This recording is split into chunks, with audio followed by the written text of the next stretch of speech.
She was 8 months pregnant, standing barefoot on her own front porch. At midnight in December, her husband had just shoved her out the door. His mistress was waiting in the driveway to take her place. But here is what Grant Colton did not know.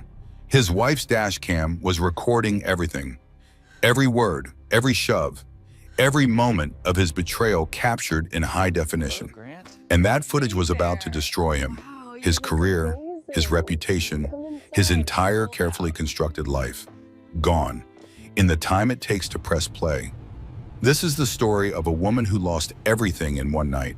Her home, her marriage, her faith in love, and how she burned her husband's world to the ground without ever raising her voice. Stay with me until the end, because what happens at minute 87 will shock you. This is not just a story about betrayal. This is a story about justice. Get out of my house.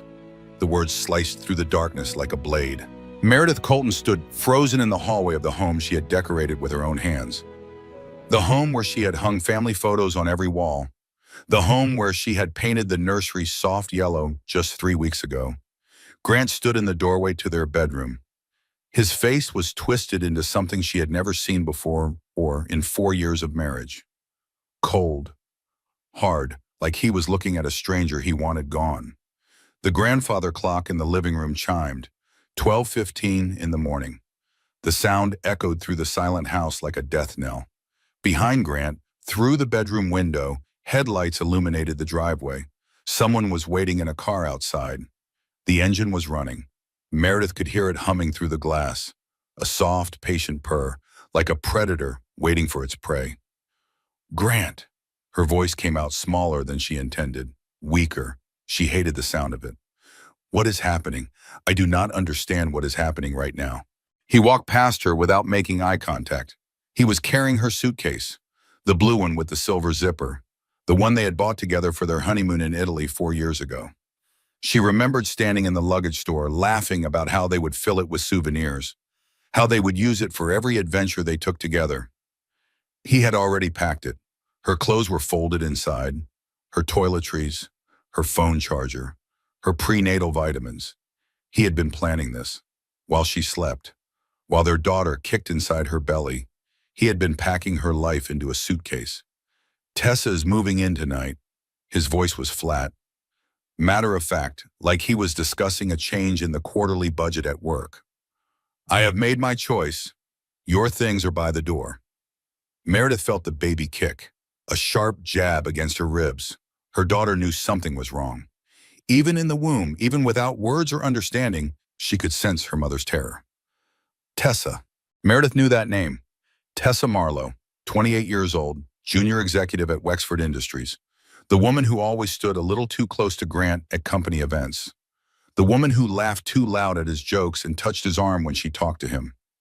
Meredith had noticed. Of course she had noticed. But she had told herself she was being paranoid. Pregnancy hormones, insecurity, the natural anxiety of a woman whose body was changing in ways she could not control. She had trusted her husband. God, she had trusted her husband. You cannot be serious. Meredith placed her hand on her belly. 8 months pregnant, 32 weeks. Her daughter was the size of a butternut squash. She had read that in the pregnancy app just yesterday. Grant, I am 8 months pregnant. It is the middle of December. It is after midnight. She looked at the thermostat on the wall. 68 degrees inside. She looked at the window, frost creeping along the edges of the glass. It was 23 degrees outside. She had checked the weather before bed because she wanted to know if she needed to wear extra layers to her doctor's appointment tomorrow. Her doctor's appointment. The one where they were going to do another ultrasound. The one where Grant had promised to come so they could see their daughter's face together one more time before she was born. You have your car.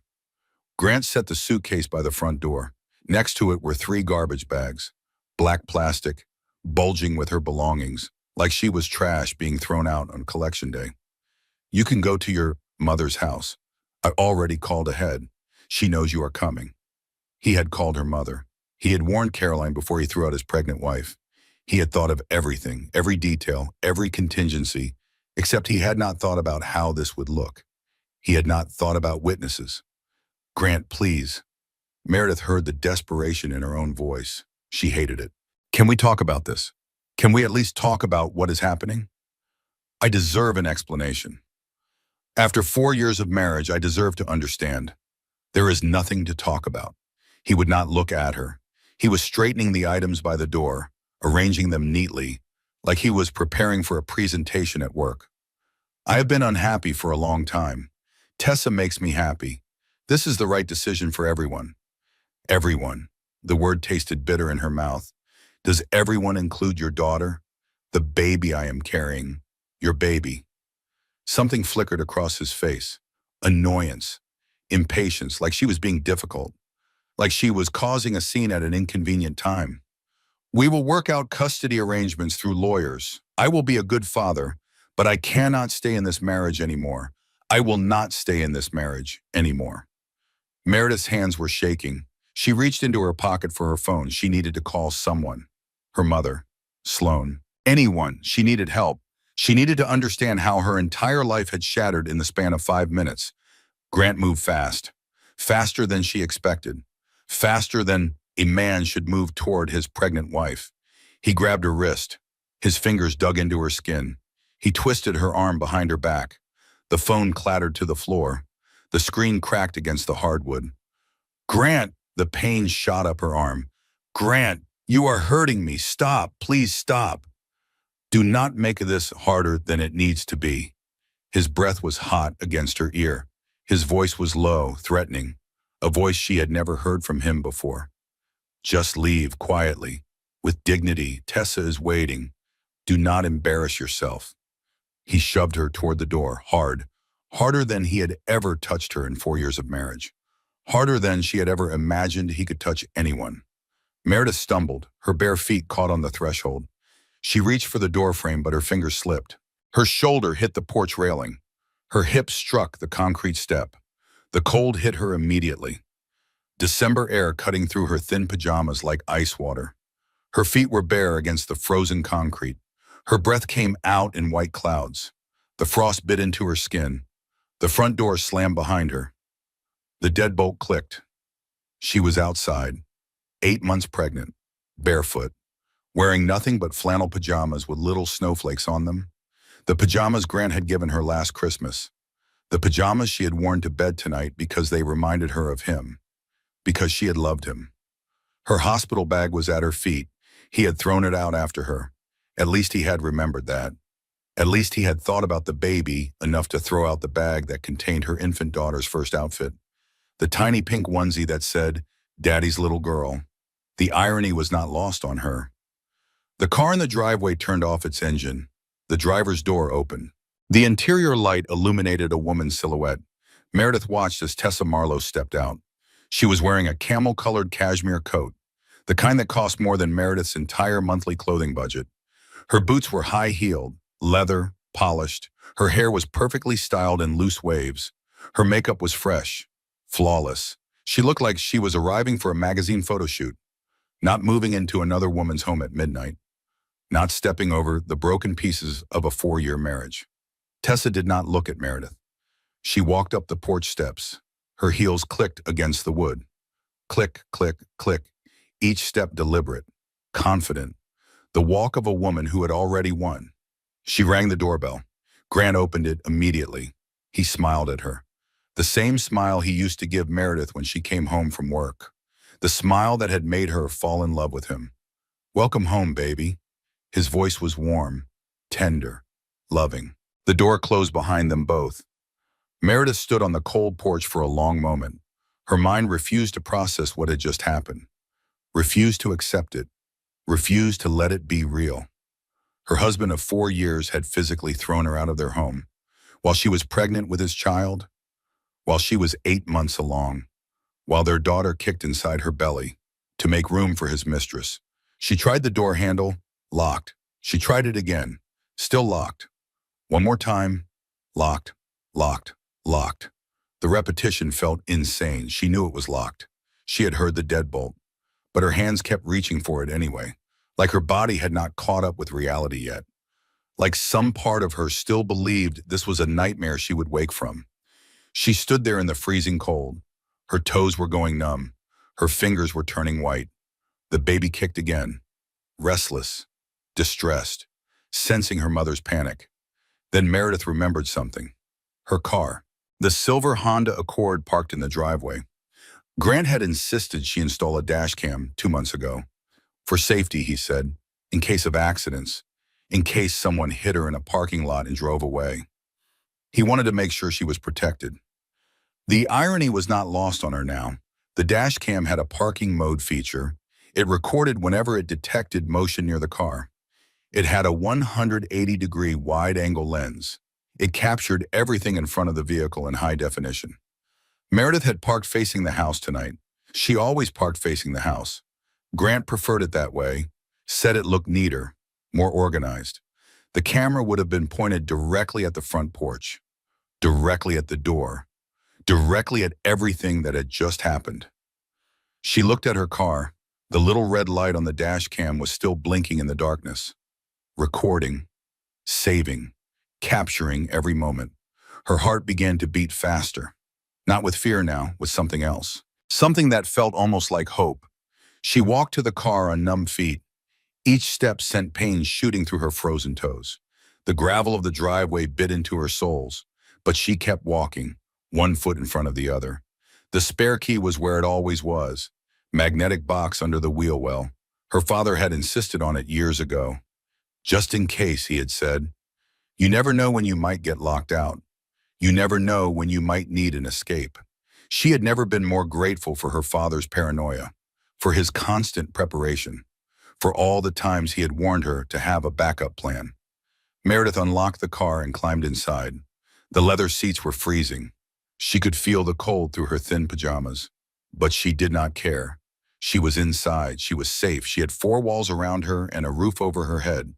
She turned on the engine, cranked the heat to maximum. The vents blew cold air at first, then lukewarm, then finally blessedly warm. She held her hands in front of the vents and waited for feeling to return to her fingers. Then she pulled up the dash cam footage on the display screen. The video was crystal clear. Night vision mode, perfect audio. She could see everything. There she was, on the porch, wearing her snowflake pajamas, her pregnant belly visible even in the darkness. Grant behind her, his hand on her arm, the twist, the shove, her body stumbling, her shoulder hitting the railing, her hips striking the concrete. She could hear his voice on the recording. Get out of my house. She could hear her own voice. Grant, you are hurting me. Please stop. She could see the door slam, the deadbolt click, the lights in the living room turn off one by one as Grant walked through the house that used to be hers.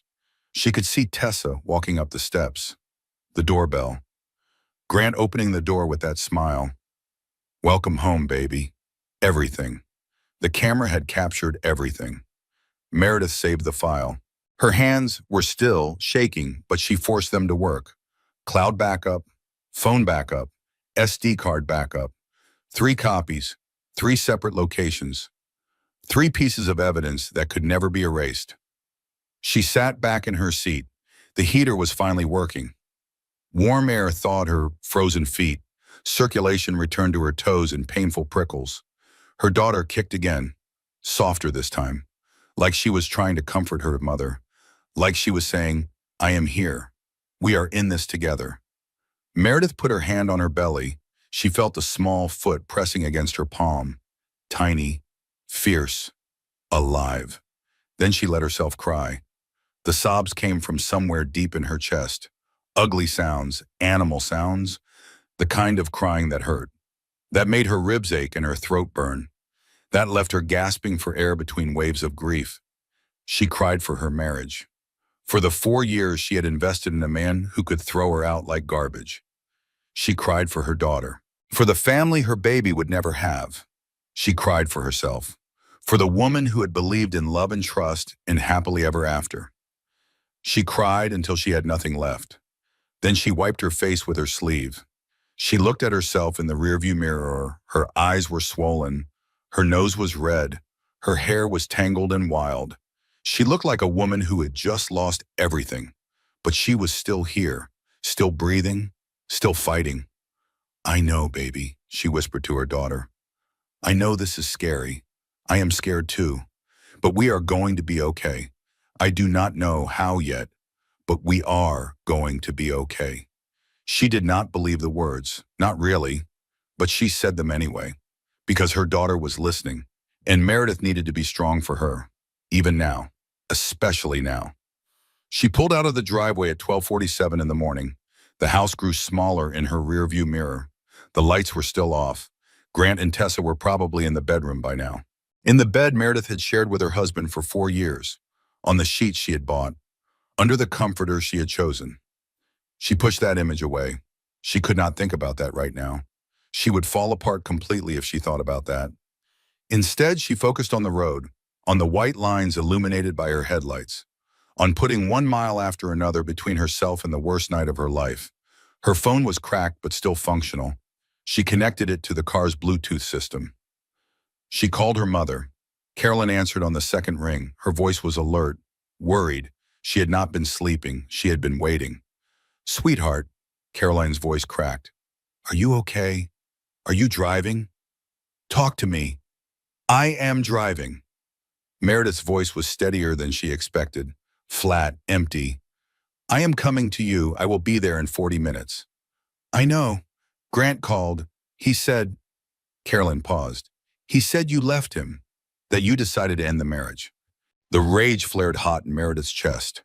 Even now, even after everything he had done, he was still lying, still spinning the narrative, still making himself the victim. "He threw me out," Meredith said, physically. "He grabbed my arm and shoved me out the front door at midnight while I was 8 months pregnant because his mistress was waiting in the driveway." Silence on the other end of the line. Then a sound Meredith had never heard from her mother before. A low, dangerous growl. The sound of a mama bear ready to protect her cub. "Drive safe, sweetheart." Carolyn's voice was controlled now. "Steel wrapped in velvet. I am waiting on the porch. We will figure this out together." The line went dead. Meredith drove through the empty streets, past darkened houses where families slept, past Christmas decorations twinkling on lawns, past a world that was peaceful and normal and completely unaware that her life had just been destroyed. "I am not crazy. I know what I saw. I know what happened." The thought came unbidden, strong, certain. She held onto it like a lifeline. She had the footage. She had proof. Whatever lies Grant might tell, she had the truth recorded in high definition. Every word, every action, every moment of betrayal. Meredith Colton had lost her home, her husband, and her future in the span of 30 minutes. But she had not lost her mind, and she had not lost her fight. She kept driving toward her mother's house, toward safety, toward whatever came next. The highway stretched before her like a black ribbon, empty, silent.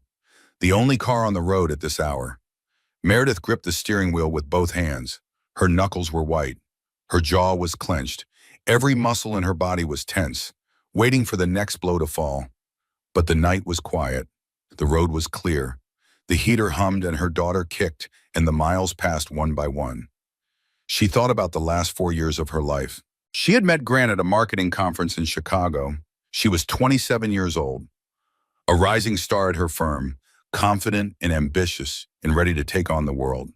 He had been standing by the coffee station during a break, tall, handsome, impeccably dressed in a charcoal suit that probably cost more than her monthly rent. He had smiled at her and asked if she preferred the hazelnut or the French vanilla creamer. Such a simple question, such an ordinary beginning. But there had been something in his eyes, something that made her feel seen, something that made her believe he was genuinely interested in her answer. Not just making small talk, not just killing time before the next session.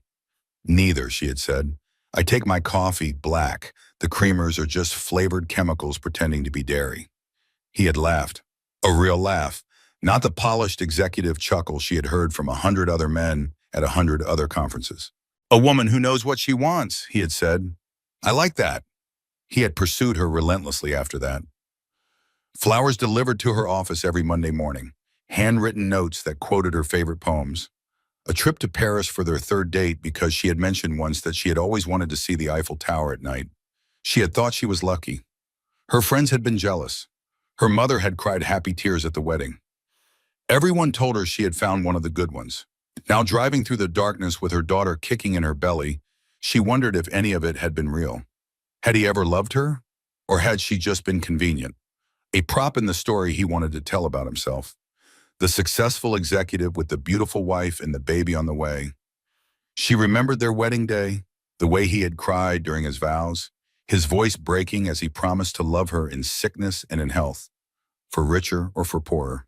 Until death do them part. Had those tears been real? Or had he already been thinking about other women? About escape routes? About the life he really wanted? She remembered the night she told him she was pregnant. They had been trying for 6 months. Every negative test had felt like a failure. Every period had brought tears and disappointment. Then the pink line appeared. 2 pink lines, clear and bright and unmistakable. She had walked out of the bathroom holding the test, trembling, terrified, overjoyed. Grant had been sitting on the bed reading a report from work. He had looked up and seen her face and known immediately. He had lifted her off her feet, spun her around the room, pressed his forehead against hers and whispered, "We are going to be parents. I am going to be a father. This is the happiest day of my life." She had believed him. God help her, she had believed every word. The memory felt poisoned now, tainted. Like looking at a beautiful photograph and realizing the smile was fake, the happiness staged, the whole thing a performance. Her phone buzzed, a text from Sloan. "Are you okay? Your mom just called me. I'm coming over. Don't argue." Meredith did not have the energy to argue. She did not have the energy for anything except driving, putting 1 mile after another between herself and the house where her husband was sleeping with another woman. She thought about the dashcam footage, about the evidence saved in 3 separate locations, about what would happen when people saw it. Grant had built his entire career on his reputation. Mr. Reliable, Mr. Family Man, the executive who brought his pregnant wife to company events and gave speeches about work-life balance, who mentored young employees and chaired the company's ethics committee. The irony of that last detail almost made her laugh. Grant Colton, chair of the ethics committee, giving speeches about integrity and accountability while he cheated on his pregnant wife. What would Diane Wexford think when she saw that footage? The woman who had built Wexford Industries from nothing, who had created a corporate culture based on trust and transparency, who had personally fired executives for far less than what Grant had done. Meredith filed that thought away for later. Right now, she could not think about revenge. She could only think about survival, about getting through the next hour, the next day, the next week. The exit for her mother's town appeared on the highway. Meredith took it. The streets here were familiar. She had grown up on these roads, had ridden her bike past these houses, had walked to school through this neighborhood every morning for 12 years. Nothing had changed. The same oak trees lined the streets. The same Christmas lights decorated the same lawns. The same mailbox stood at the corner where she had kissed David Peterson after the 8th grade dance. But everything had changed. She was not the same girl who had grown up here. She was a woman now, a pregnant woman, a woman whose husband had just thrown her out of her home in the middle of the night. She pulled into her mother's driveway at 1:32 in the morning. Caroline was standing on the front porch. She was wearing her old terry cloth robe, the pink one with the coffee stains that she refused to throw away because Meredith's father had given it to her on their 10th anniversary. Her gray hair was loose around her shoulders. Her feet were bare despite the cold. She looked older than Meredith remembered, older and sadder and exactly like home. Meredith turned off the engine. She did not move. She sat in the car and stared at her mother through the windshield. Her hands were still gripping the steering wheel. Her body was still tense, still waiting for something terrible to happen. Caroline did not rush her. She just waited, patient, steady, the same way she had waited when Meredith was 7 and scraped her knee on the playground. The same way she had waited when Meredith was 17 and heartbroken over a boy whose name she could no longer remember. The same way she would always wait, no matter how long it took, no matter what had happened. Meredith finally opened the car door. The cold hit her again. She had almost forgotten how cold it was. The car had been so warm, so safe. Her bare feet touched the frozen gravel of the driveway. The pain was immediate, sharp, like walking on glass. Carolyn met her halfway. She wrapped a blanket around Meredith's shoulders, soft fleece, warm from the dryer. The kind of warmth that came from being expected, from being loved. Inside, Carolyn's voice was firm but gentle. Tea first, talk later. Meredith let herself be guided. Through the front door, into the kitchen where she had eaten 1,000 after-school snacks, where her father had taught her to make pancakes before he died of a heart attack 10 years ago, where she had cried over breakups and celebrated promotions and planned her wedding. The kitchen smelled like cinnamon. Carolyn had been baking, stress baking, the same way she always did when the world fell apart, when Meredith's father was diagnosed with heart disease, when the stock market crashed and their retirement savings vanished, when the world stopped making sense. Meredith sat at the table, the same wooden table where she had done homework and eaten Thanksgiving dinners and celebrated birthday cakes. Her hands wrapped around a mug of chamomile tea. The ceramic was chipped on one side. She remembered chipping it herself 20 years ago when she dropped it while washing dishes. Some things lasted forever. Some things broke and stayed broken. Some things broke and were mended and became stronger in the broken places. He called me 2 hours ago. Caroline sat across from Meredith. Her hands were folded on the table. Her face was calm, but her eyes were burning. He said you were leaving him, that you had decided to end the marriage, that you were unstable and emotional, and he was worried about your mental health. Meredith laughed. The sound came out harsh and broken, like something dying. He threw me out, she said, physically. He grabbed my arm and shoved me out the front door at midnight while I was 8 months pregnant because his mistress was waiting in the driveway to move in. Carolyn's face went very still. The stillness of a woman who was controlling a rage so deep it could burn down cities.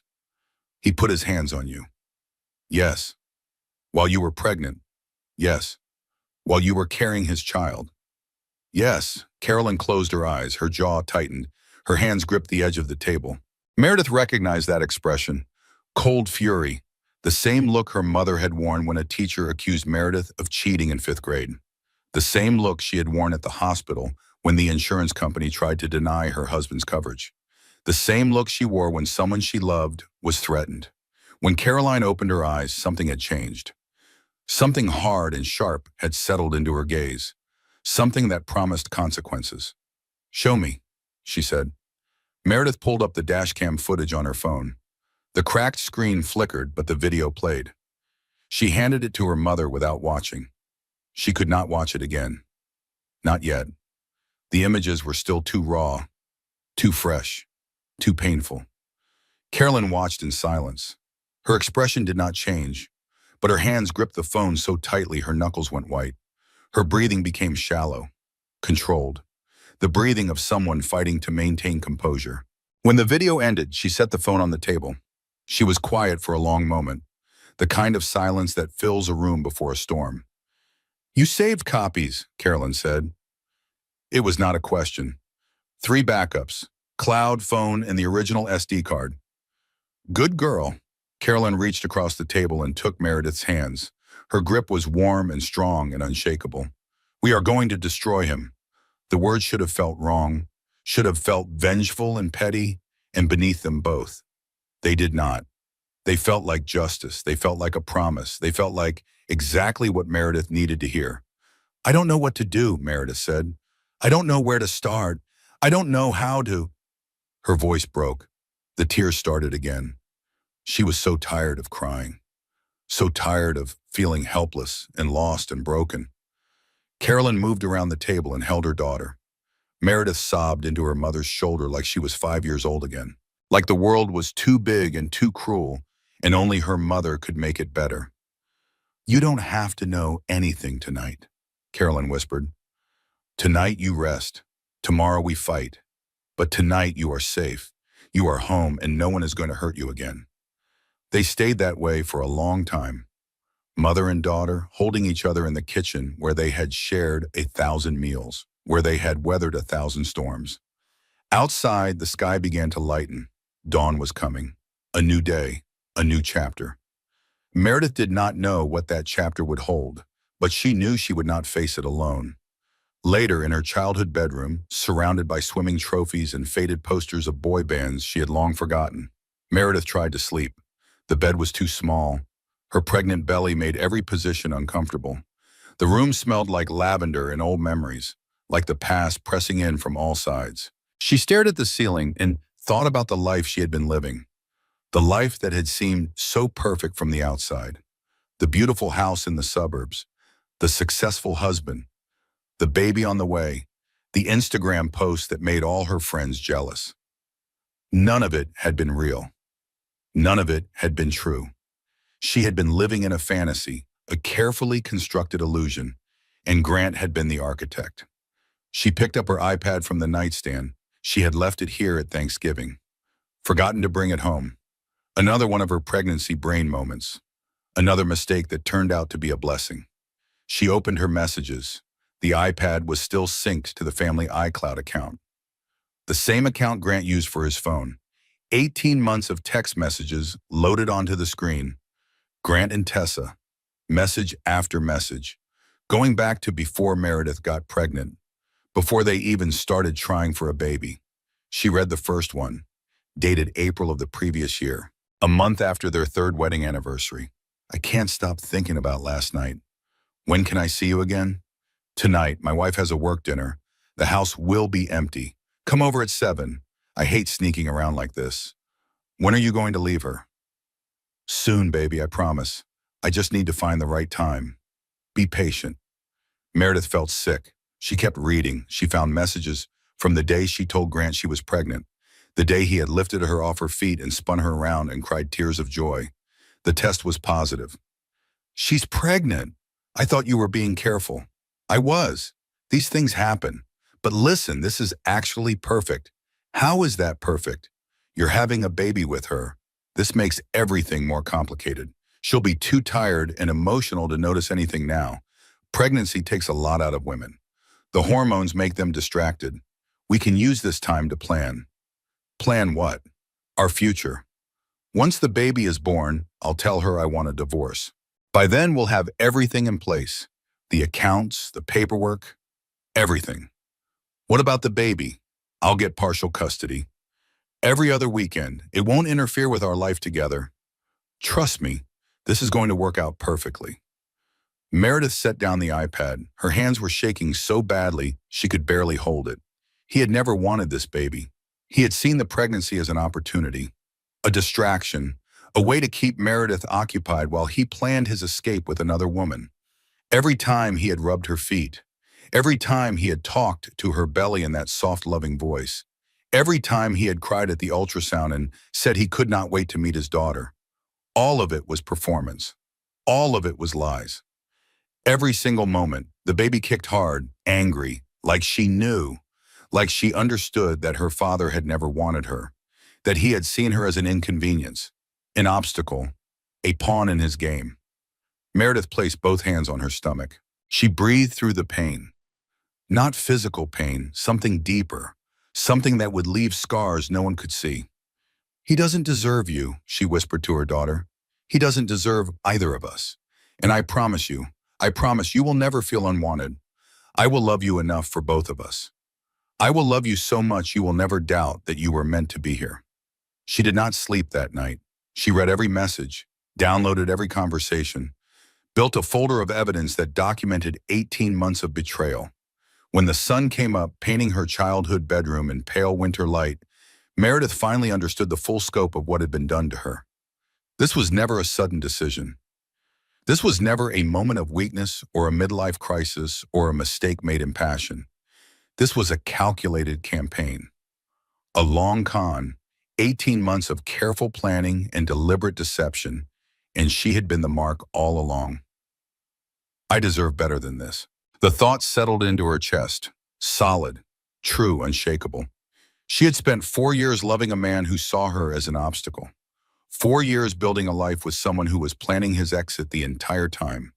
4 years trusting someone who was betraying her every single day.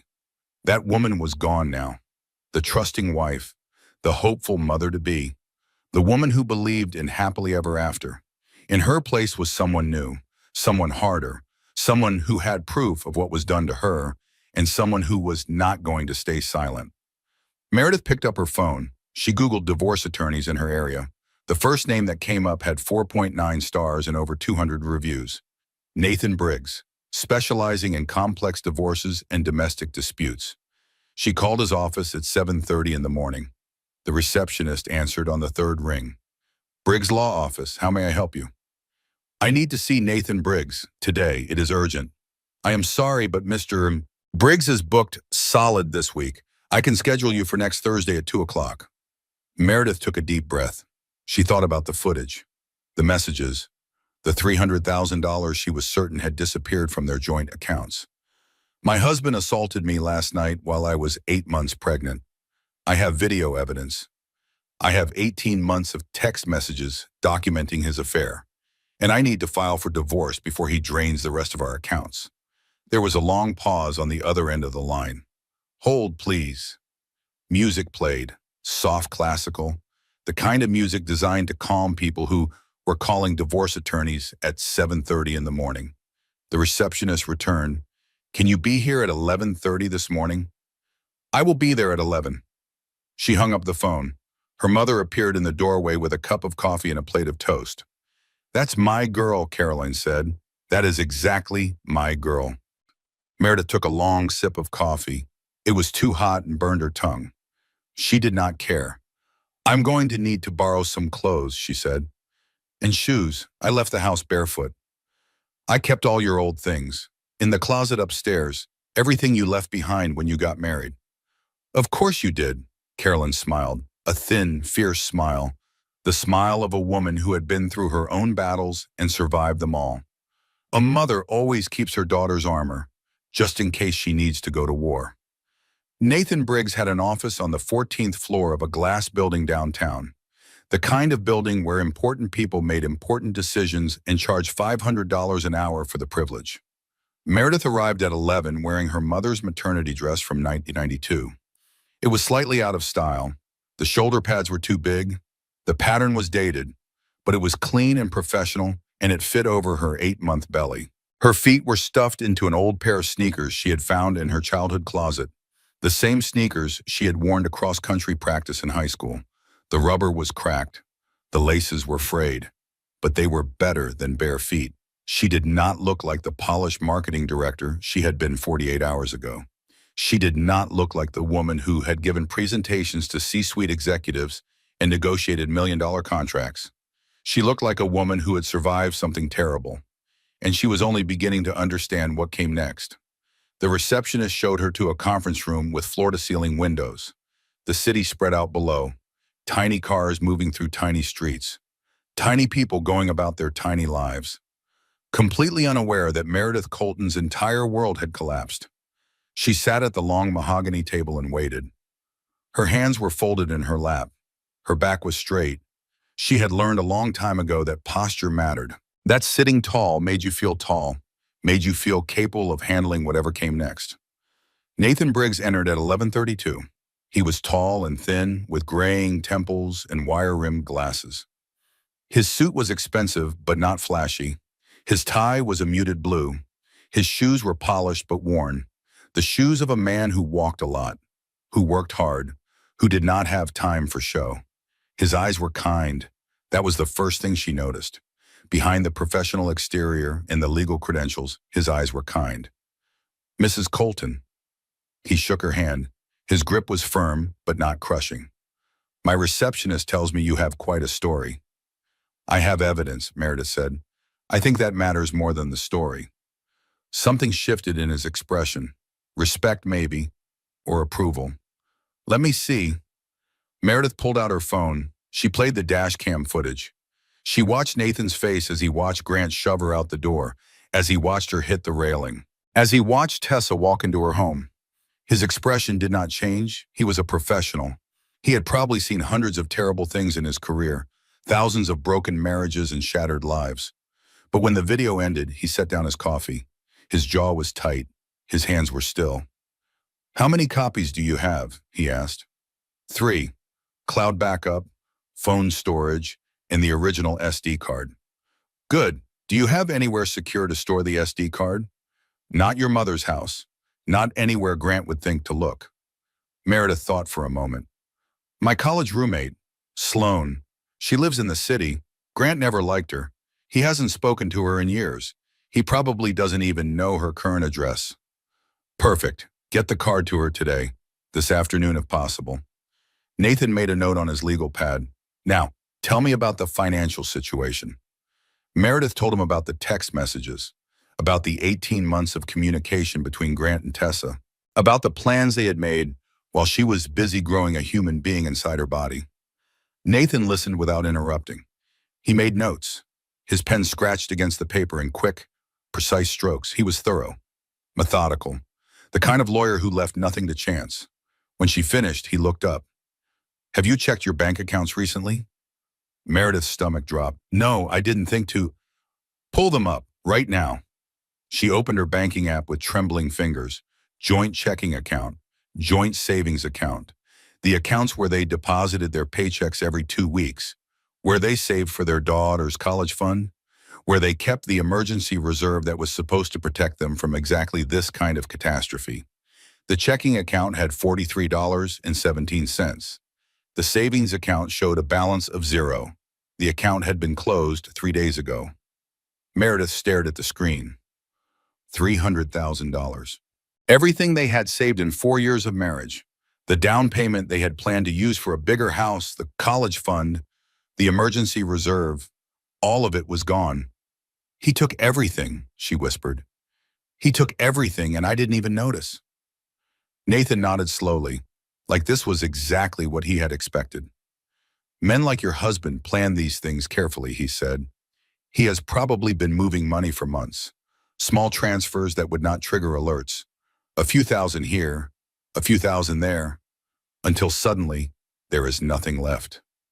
Meredith thought about all the times Grant had handled their finances, all the times she had trusted him to pay the bills, to manage their investments, to plan for their future. He had insisted on it, said it was easier if one person handled everything, said he enjoyed doing it, said she should focus on her job and the baby and not worry about the details. She had never questioned him, never asked to see the statements, never logged into the accounts herself, because that was what wives did, right? They trusted their husbands. They believed their partners were honest. They assumed the person who promised to love them forever would not steal from them. God, I was so stupid. The signs were all there. I just refused to see them. I need to find that money, she said. Her voice was stronger now, angrier. I need to know where it went. I need to know how he did this without me knowing. Nathan made another note. I have a forensic accountant I work with. Her name is Paula Hendricks. She is very good at following money trails.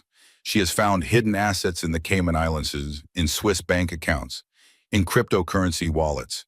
If your husband moved that money, she will find it. How much will that cost? Nothing up front. She works on contingency for cases like yours. If she finds the money, she takes a percentage. If she doesn't find it, you don't pay.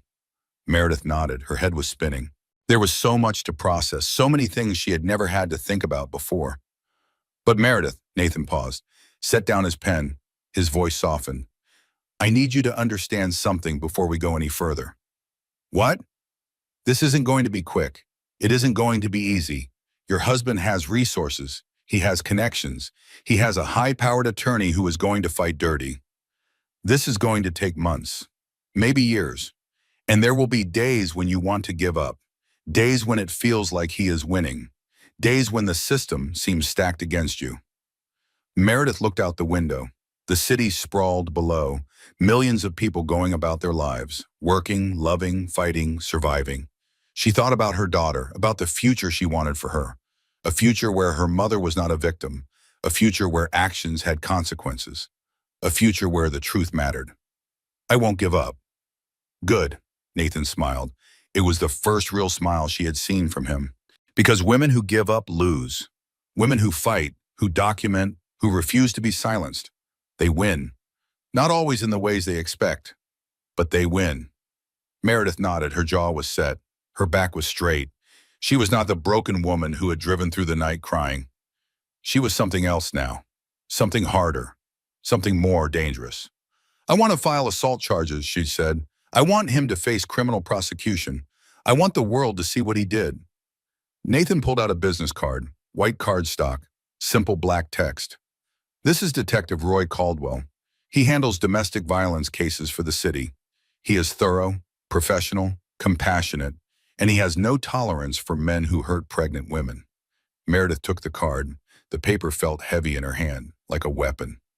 "One more thing," Nathan said. He leaned forward. His voice dropped. "You mentioned Grant works at Wexford Industries, VP of Operations, reports directly to the CEO. Yes. Why? Because Wexford Industries has one of the strictest ethics policies in the corporate world. Their executives sign morality clauses when they're hired. They're expected to maintain the highest standards of personal conduct. Any behavior that embarrasses the company or violates their code of ethics is grounds for immediate termination." Meredith remembered the company handbook Grant had brought home when he was promoted. She had skimmed through it at his request. Pages and pages about reputation, integrity, trust, the company's zero tolerance for behavior that might damage the brand. "If the board saw that footage," Nathan continued, "it would be a significant problem for your husband, a career-ending problem." Meredith felt something shift in her chest, not just anger now, something more strategic, more calculating. "I hadn't thought about that." "You don't have to think about it now. Right now, we focus on the divorce and the criminal charges, the immediate priorities. But it's worth keeping in mind for later." Nathan stood, extended his hand. "Your husband built his entire career on being the reliable family man, the stable executive, the one everyone could trust. He's about to learn that reputation is a house of cards." He paused, his eyes met hers. "And you have a video that is going to blow the whole thing down." Meredith shook his hand. Her grip was stronger than it had been 24 hours ago. "Thank you, Nathan. Don't thank me yet. We have a lot of work ahead of us." He walked her to the door. "Go home, rest, eat something, take care of yourself and that baby. Tomorrow, we start fighting." Meredith walked out of the building into the December cold. The wind bit at her cheeks. The sun was weak and pale in the winter sky. But for the first time since midnight, she felt something other than despair. She felt the first spark of hope, small and fragile and easily extinguished. But there, burning, waiting to grow. 3 days after the midnight incident, Meredith sat in the rental apartment her mother had helped her find, a small 2-bedroom in a quiet neighborhood. New carpet, fresh paint, blank white walls waiting for someone to make them a home. The rent was more than she could afford on her own, but Nathan had filed for emergency spousal support. The judge had granted it within 48 hours. Grant was required to pay for her housing until the divorce was finalized. The irony was not lost on her. The man who had thrown her out at midnight was now legally required to pay for the roof over her head. The nursery was not ready. She had been planning to decorate it in the house she no longer lived in. The crib was still there, the changing table, the rocking chair she had spent weeks choosing, the mobile with the little stars that played lullabies. Grant had probably let Tessa throw it all away by now. Or maybe they had kept it. Maybe Tessa was already imagining the children she would have with Meredith's husband. In the nursery, Meredith had decorated. She pushed that thought away. It did not matter. None of it mattered. What mattered was building a new life, a better life, a life where she was not dependent on a man who had never loved her. Meredith stood in the empty second bedroom, the room that would become Eleanor's. Right now, it held nothing but cardboard boxes and bare walls and the echoes of her footsteps on the hardwood floor. She tried to imagine it finished. Yellow walls, white curtains, a rocking chair in the corner where she would feed her daughter at 3 a.m, a bookshelf filled with picture books and stuffed animals. But every time she tried to picture it, she saw the nursery in the old house, the one she had decorated with such hope, the one Grant had complimented so enthusiastically. "The yellow is perfect," he had said. "It's warm but not too bright. It's going to be such a beautiful room for our little girl." Those words felt hollow now, tainted, like everything else from her marriage. The memories kept flooding back, unwanted, unstoppable. A highlight reel of her 4 years with Grant playing on an endless loop. Their first dance at the wedding. Grant spinning her across the floor while their families watched. The way his hand had felt against the small of her back. The way he had whispered, "I love you," in her ear as the song ended. The night she told him she was pregnant. The tears streaming down his face. the way he had pressed his forehead against hers and promised to be the best father in the world. The ultrasound appointment where they learned they were having a girl. Grant squeezing her hands so tight it almost hurt, his voice breaking as he said, "A daughter. We're going to have a daughter." All lies, every word, every gesture, every tear. How had she not seen it? How had she missed the signs for 4 years? Was she really that blind, that desperate to believe in the fairy tale? Somewhere along the way, I became invisible. I was standing right there, but he stopped seeing me. Her phone rang. Sloane's name flashed on the screen. "Are you sitting down?" Sloane asked. Her voice was tight, urgent. "Should I be?" "Probably. I just heard something.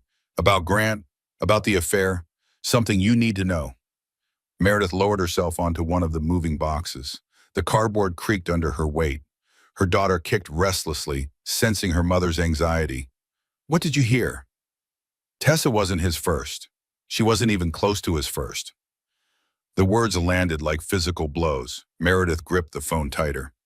"What do you mean?" "My cousin works at Wexford Industries in the HR department. She's been there for 6 years. She knows everything that happens in that company." Sloane paused, took a breath. "She says Grant has a reputation, a well-known reputation. He has been having affairs since before you two got married. Different women, always younger employees, always people who reported to him or worked under him." Meredith closed her eyes. The room was spinning. Or maybe she was spinning. She could not tell anymore. "Why didn't anyone tell me?" "Because no one wanted to be the messenger. Because people are cowards. Because everyone assumed you knew and had made your peace with it. Because that's what people tell themselves when they don't want to get involved." That was the worst part. People had known. People at his company had watched Grant parade his mistresses through office parties and business dinners. People had seen him flirting with younger women at conferences and company events. People had noticed the patterns, and no one had said a word. "I never knew," Meredith said. Her voice sounded hollow, distant, like someone else was speaking. "I really thought he loved me. I really believed we were happy." "I know, honey. I am so sorry. I am so sorry." Sloane was quiet for a moment. When she spoke again, her voice was harder, angrier. "I should have said something. Years ago, I never liked him. You know that. I told you that. I always thought there was something off about him, something too polished, too perfect.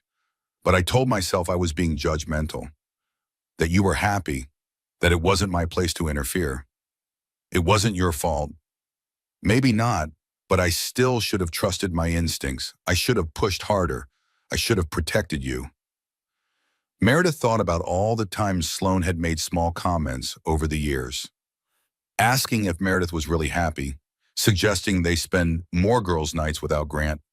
The way Sloane's smile had been slightly forced at the wedding, the way her toast had been a few degrees cooler than everyone else's. The signs had been there. Everyone had seen them but her. The hardest part is admitting I knew all along.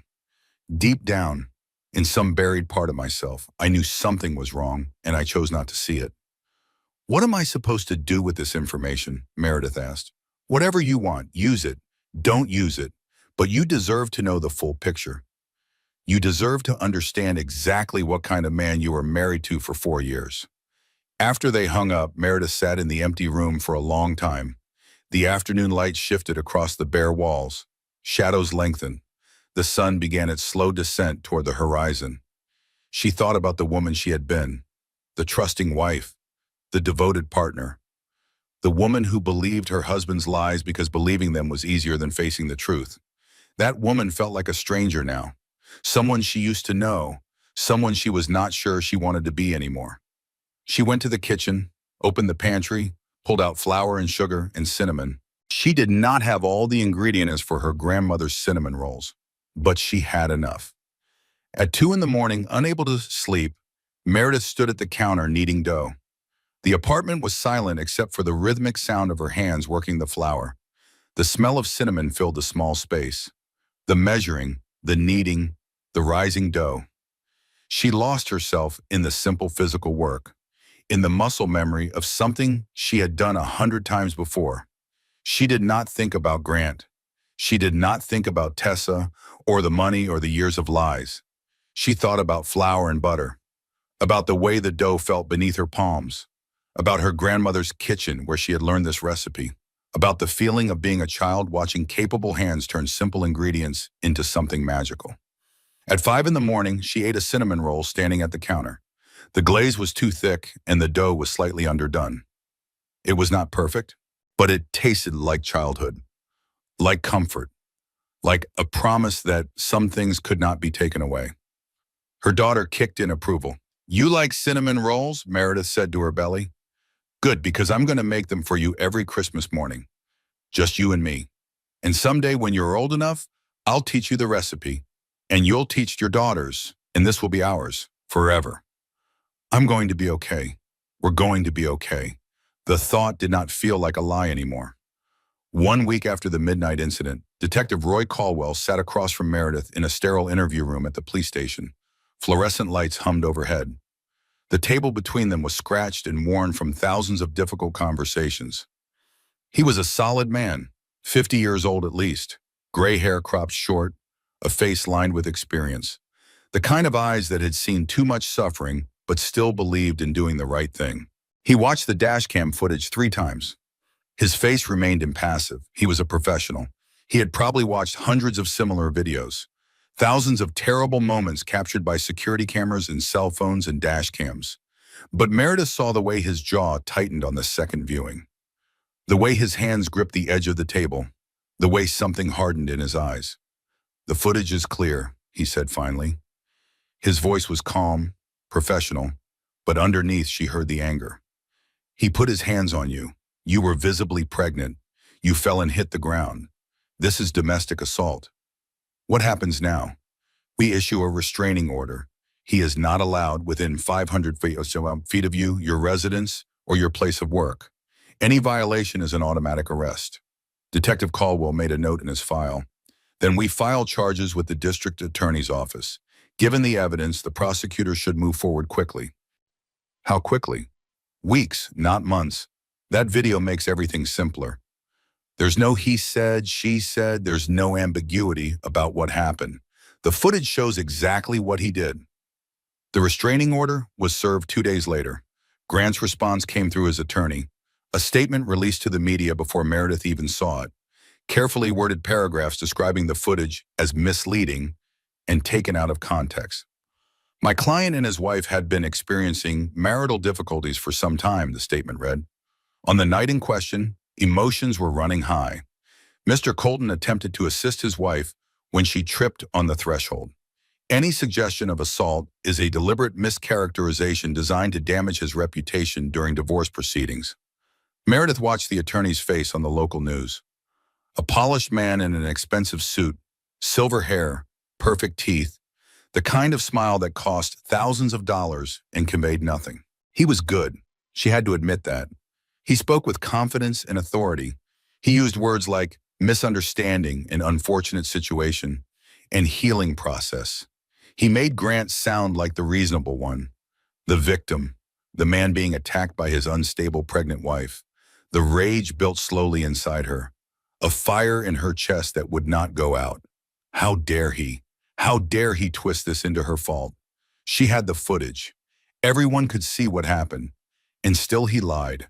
Still he twisted. Still he played the victim. She thought about calling Nathan, about screaming at someone, about throwing something. Instead, she took a deep breath. She placed her hands on her belly. She felt her daughter kick. "You are going to make it through this. You are stronger than he knows." Her phone rang, unknown number. She almost did not answer. Too many reporters had found her cell number in the past few days, but something made her swipe to accept. "Mrs. Colton?" The voice was male, young, nervous.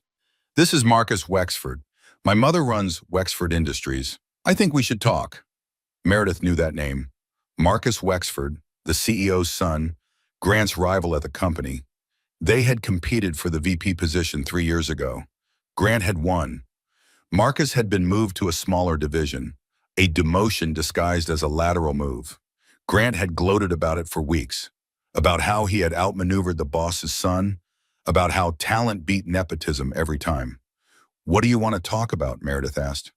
Your husband and the footage that's been circulating online. I think you should know some things about how he operates at the company, things that might be relevant to your situation. They met at a coffee shop 2 miles from Meredith's apartment. Neutral territory, public space, safe enough.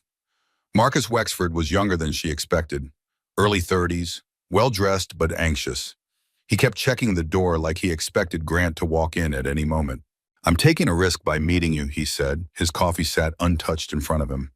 If Grant finds out, if anyone at the company finds out, it could make my life very difficult.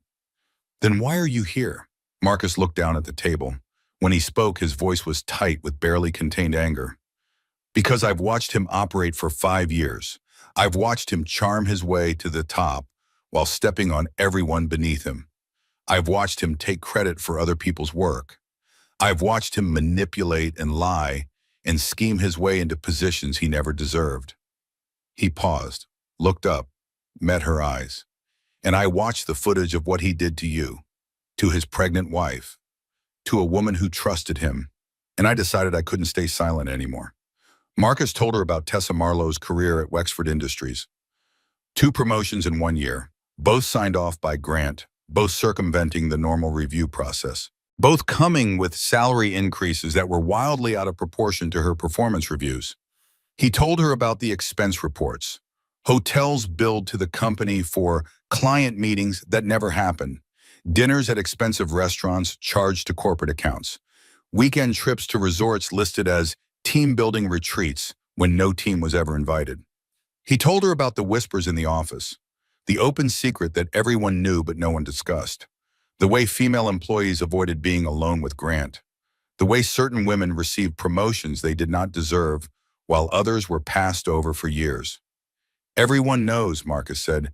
Everyone has always known, but no one talks about it because Grant is too powerful. He's the CEO's golden boy. He brings in results. He makes the numbers look good. And in the corporate world, that covers a multitude of sins. Then why hasn't anyone done anything? Because the people who might do something don't have proof. They have rumors and suspicions and secondhand stories, but nothing concrete, nothing documented. Marcus leaned forward. Until now. The footage. The footage changes everything. It's not a rumor. It's not a suspicion. It's a video of the company's VP of operations physically assaulting his pregnant wife. My mother has built this company on trust and integrity. She has zero tolerance for executives who damage the brand. What do you want in return? Meredith asked. If you're helping me, there must be something you want. Marcus shook his head. I'm not doing this for personal gain. Grant told your company that you left him, that you abandoned your marriage, that he's the victim and you're the unstable pregnant woman who walked out. Meredith felt the anger surge again. He said what? He's been telling everyone at work that you had a breakdown, that the pregnancy hormones made you paranoid and delusional, that he tried to get you help but you refused, that you left him and he's heartbroken. Grant was not just lying about the assault, he was rewriting their entire history, painting himself as the noble husband trying to save his troubled marriage, turning her into the villain of a story she did not write. Meredith sat back in her chair. Her hands were shaking. The coffee had gone cold in front of her, but she did not care. She thought about her daughter, about the world she would be born into, a world where men like Grant could assault their pregnant wives and then claim to be the victim, where money and power and polished lies could rewrite reality. I want the board to see the footage, she said. Marcus nodded. I can make that happen. My mother trusts me. I can arrange a private meeting. But Meredith, he paused. His expression was serious. Once they see it, there's no going back. This will become very public, very ugly. Grant will fight back with everything he has. Are you sure that's what you want? My husband threw me out of my home at midnight while I was 8 months pregnant. He stole $300,000 from our joint accounts. He has been having affairs throughout our entire marriage, and now he's telling everyone that I'm the crazy one. She leaned forward. Her voice was steady, certain. Yes, I am absolutely sure. The board meeting happened 3 days later. Meredith was not there. Nathan had advised her to stay away. Let the footage speak for itself. Let the evidence do the work. But Marcus called her with updates throughout the afternoon. The meeting was held in the executive conference room on the top floor of Wexford Industries headquarters. 12 board members sitting around a polished mahogany table. Diane Wexford at the head, 62 years old. Gray hair pulled back in a severe bun, eyes that missed nothing. She had built this company from nothing. Started in her garage 40 years ago. Grown it into a billion-dollar empire through intelligence and determination and an absolute refusal to compromise on her principles. Her ethics policy was famous in the industry. The strictest morality clauses, the most thorough background checks, the fastest response to any hint of scandal. She watched the footage in silence. She watched it 3 times. Her face revealed nothing. Then Marcus played the financial records, the expense reports, the promotion documents, the pattern of favoritism that showed Grant had been using company resources to fund his affairs for years. Grant tried to defend himself. He minimized. He deflected. He blamed Meredith. He accused her of entrapment and manipulation. He said the footage had been altered. He said his wife was mentally unstable. He said he was the victim. The board was not convinced. Diane Wexford spoke only once during the entire meeting. "This man," she said, "has been representing my company. My company. The company I built with my own hands. He has been standing in front of clients and investors and shareholders, presenting himself as the face of Wexford Industries. And this is who he really is." She pressed play on the footage one more time. The board watched Grant shove his pregnant wife out the door. "Effective immediately," Diane said. "Grant Colton's employment is terminated. Security will escort him from the building. His credentials will be revoked before he reaches the parking garage." The vote was unanimous. Tessa Marlowe was terminated the same day, officially for conflict of interest and falsification of performance reviews. Unofficially because Diane Wexford did not tolerate fools who thought they could use her company as their personal dating service. That evening, Meredith went to her first solo prenatal appointment since leaving. The doctor's office was warm and quiet. Soft music played in the waiting room.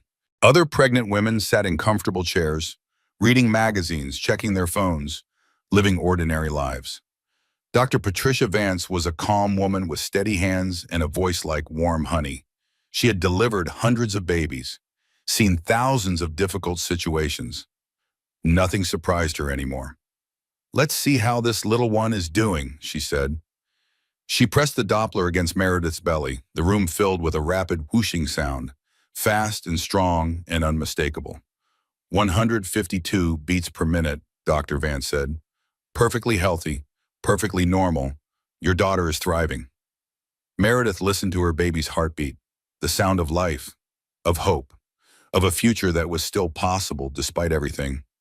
Tears streamed down her face, not from sadness this time, from relief, from gratitude, from the overwhelming realization that no matter what Grant had done, no matter how badly he had hurt her, this baby was real and healthy and hers. "I'm going to be okay," she whispered. "We're going to be okay." Dr. Vance smiled.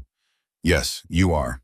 I see a lot of women in difficult situations, and the ones who make it through are the ones who fight, the ones who don't give up. You're going to be just fine." Meredith left the appointment with an ultrasound photo in her hand, her daughter's profile, the curve of her nose, the tiny fist pressed against her cheek. She taped the photo to the refrigerator in her new apartment, the first decoration in her new home, the first piece of the life she was building. The footage leaked 2 days after the board meeting. Meredith did not know who did it. Nathan suspected someone on the board. Maybe a secretary who had access to the conference room recordings. Maybe an assistant who disagreed with keeping the incident private. Maybe someone who simply believed the public had a right to know. It did not matter who leaked it. What mattered was that by Tuesday morning, the video had been viewed 6 million times. VP shoves pregnant wife at midnight.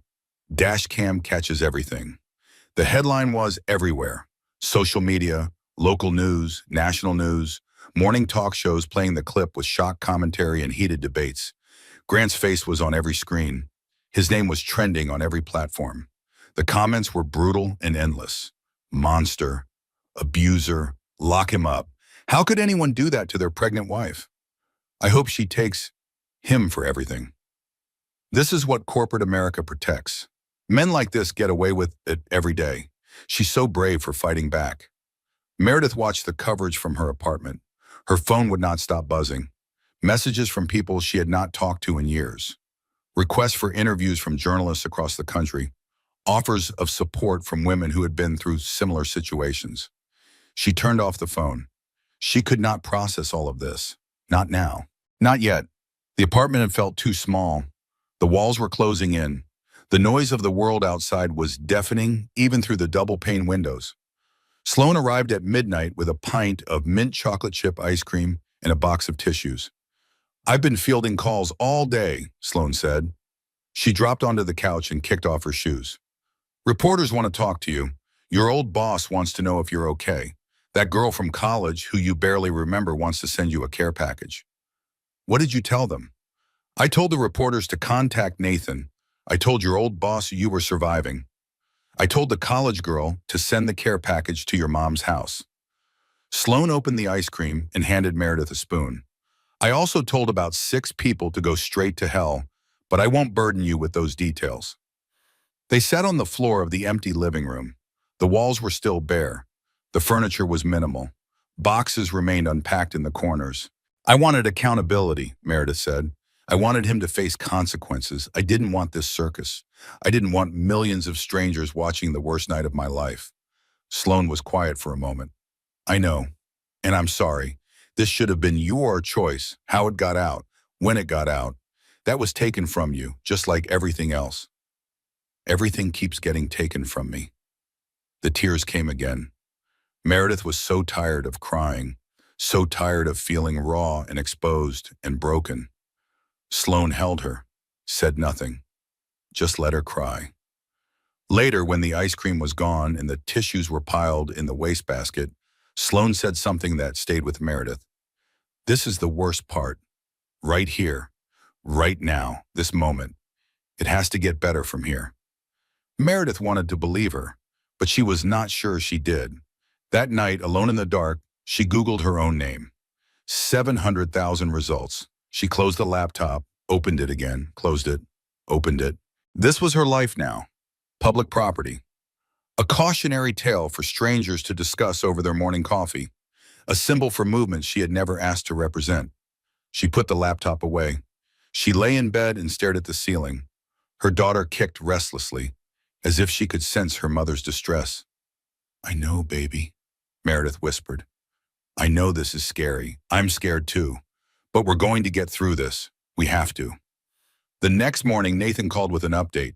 "The prosecutor is moving forward with charges. The viral footage has actually helped our case. The public attention means they can't bury it or plea it down to nothing." "What about the restraining order?" Nathan paused. When he spoke again, his voice was tight. "He violated it last night. He showed up at your mother's house, demanded to talk to you, started yelling when Caroline wouldn't let him in." Meredith's blood went cold. "My mother, is she okay?" "She's fine." She called the police immediately. They arrested him at the scene. He's being processed right now. This violation goes on his record. It makes our case even stronger. "He went to my mother's house." Yes, he's spiraling, Meredith. The termination, the public exposure, the criminal charges. He's losing control of the narrative for the first time in his life. Men like that become dangerous when they feel cornered. Meredith thought about her mother, 60 years old, living alone in the house where Meredith grew up, the house where Grant had eaten Thanksgiving dinner and opened Christmas presents and pretended to be part of the family. "I need to see her." "Of course, but Meredith, I need you to be careful. He's unpredictable right now. The restraining order violation means he'll be held overnight, but he'll probably make bail by tomorrow. Until this is resolved, I need you to vary your routine. Don't go to the same places at the same times. Don't be alone more than you have to be." She hung up feeling something she had not felt before, not fear exactly, something sharper, more focused. She called her mother. "Mom, are you okay?" Caroline's voice was calm, steady, the voice of a woman who had handled worse in her life. "I'm fine, sweetheart. He made a lot of noise, but he never got inside. The police were here within 5 minutes. He looked ridiculous being led away in handcuffs. I almost felt sorry for him." Almost, almost. Then I remembered what he did to you, and the feeling passed. Meredith laughed. It was the first real laugh in weeks. I'm going to paint the nursery today, she said. Do you want to help? Carolyn arrived an hour later with paintbrushes and rollers in a determination to make something beautiful out of all this chaos. They painted the walls soft yellow, the same color Meredith had chosen for the nursery in her old house. But this time it felt different. This time it was hers. Only hers. What are you going to name her? Carolyn asked. Meredith dipped her brush in the paint. She thought about her grandmother. Eleanor. The woman who had taught her to bake cinnamon rolls. The woman who had survived a bad marriage of her own and built a beautiful life on the other side. Eleanor, Meredith said. Eleanor Grace. Caroline's eyes filled with tears. Your grandmother would be so proud of you. Meredith painted another stripe of yellow on the wall. The room was starting to look like a nursery, like a home, like a future. I hope so, she said.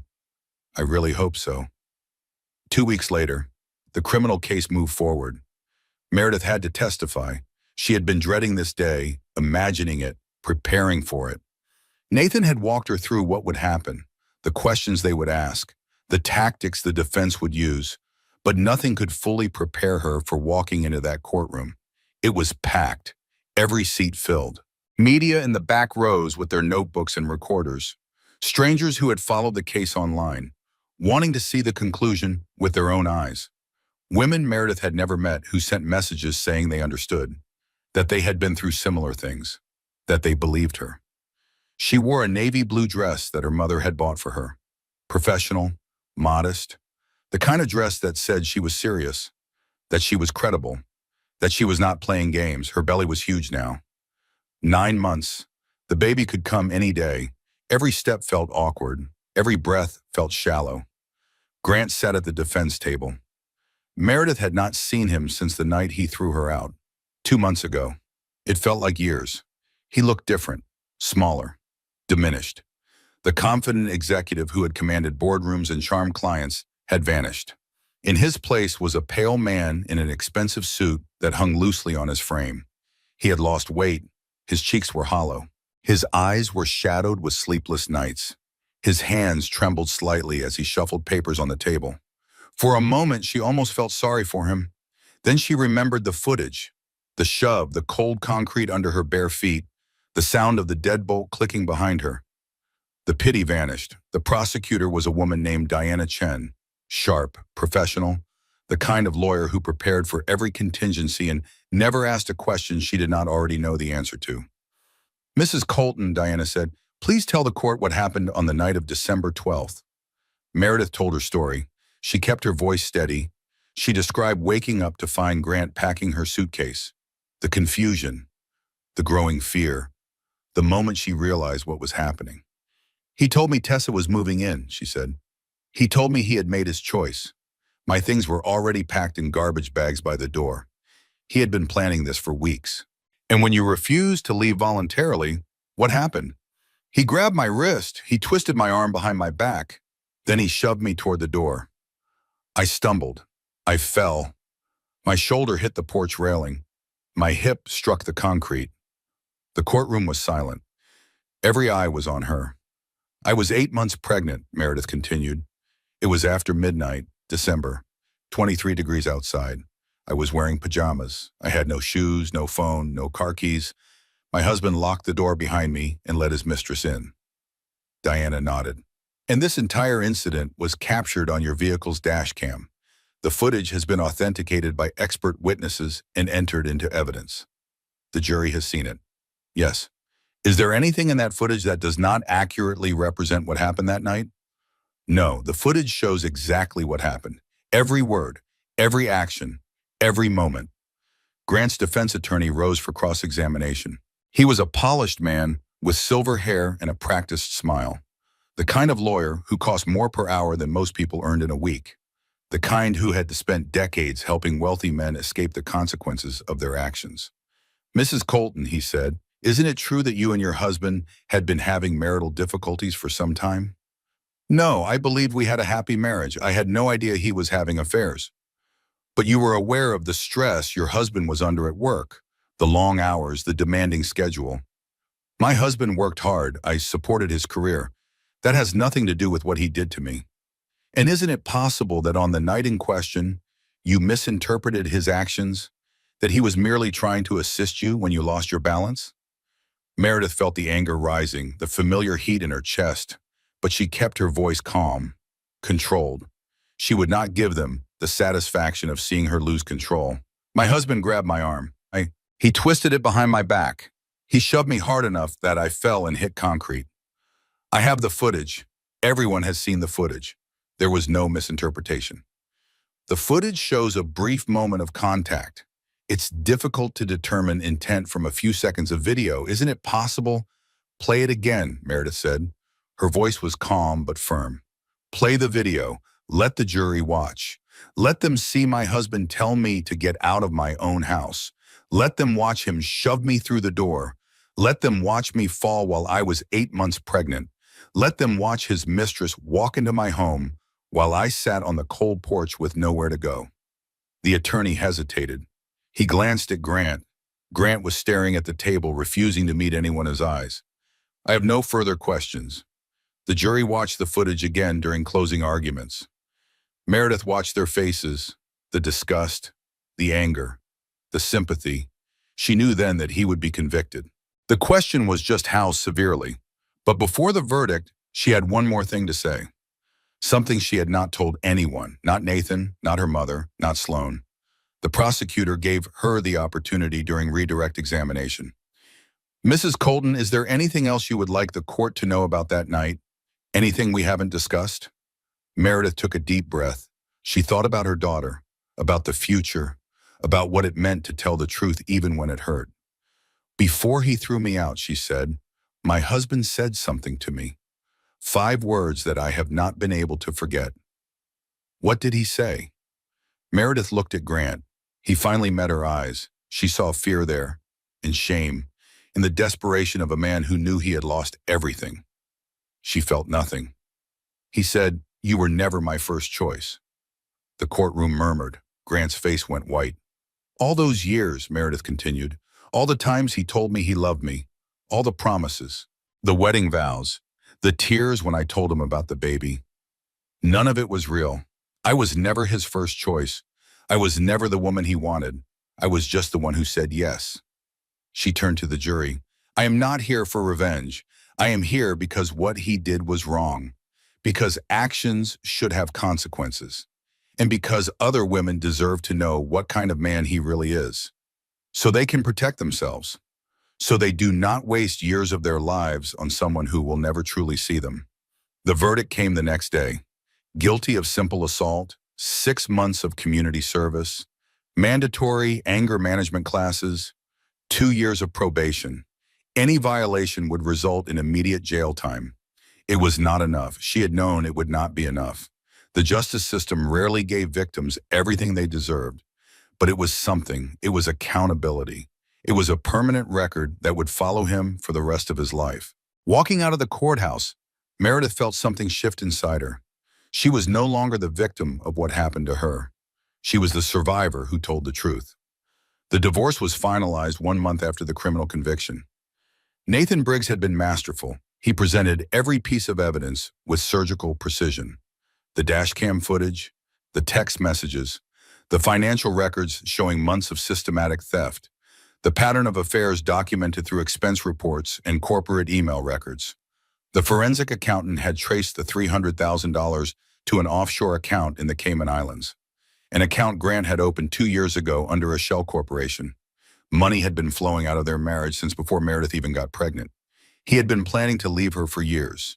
The only question was when and how. And the answer turned out to be at midnight with a shove while she was 8 months pregnant with his child. The judge was a woman in her 60s named Margaret Sullivan. She had presided over hundreds of divorce cases. She had seen every kind of betrayal and deception that humans could inflict on each other. But when she delivered her ruling, her voice carried a cold fury that surprised everyone in the courtroom.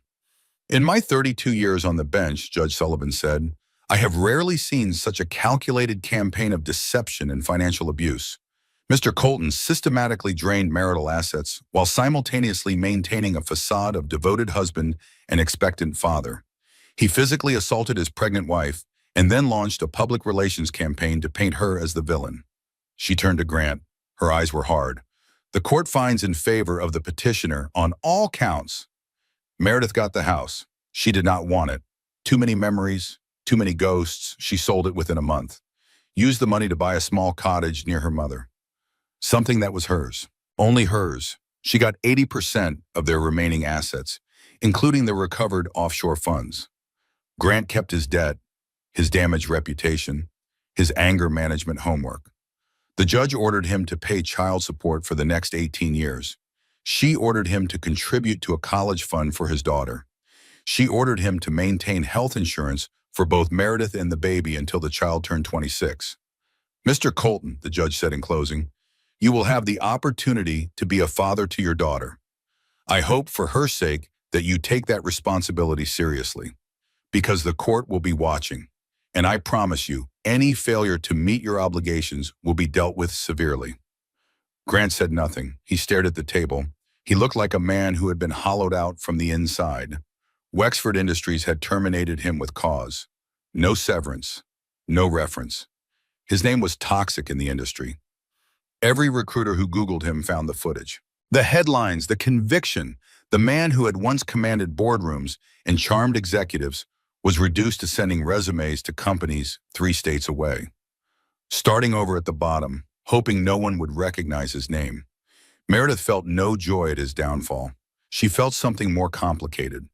Relief that it was finally over, sadness for the years wasted, a quiet satisfaction that the truth had won. But mostly she felt tired, bone-deep exhaustion from months of fighting, from late nights with lawyers and early mornings in courtrooms, from carrying a baby while carrying the weight of her entire shattered life. 3 weeks after the divorce was final, she went back to the old house one last time. The new owners had not moved in yet. The realtor gave her the keys for an hour, a chance to say goodbye. Meredith walked through empty rooms. Her footsteps echoed on hardwood floors she had picked out herself. Sunlight streamed through windows she had washed 100 times. She climbed the stairs to the nursery, the yellow wall she had painted with such hope, the room where she had imagined rocking her daughter to sleep, where she had pictured first steps in bedtime stories and all the small moments that make up a childhood. She placed her hand on the wall. The paint was smooth beneath her palm, still bright, still hopeful, unaware of everything that had happened since it was applied.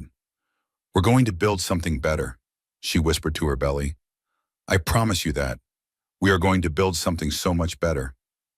Then she walked out, closed the door behind her, did not look back.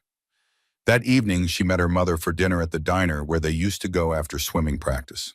20 years of memories in that vinyl booth. First days of school, breakups, college acceptances, wedding planning, all the milestones of a life.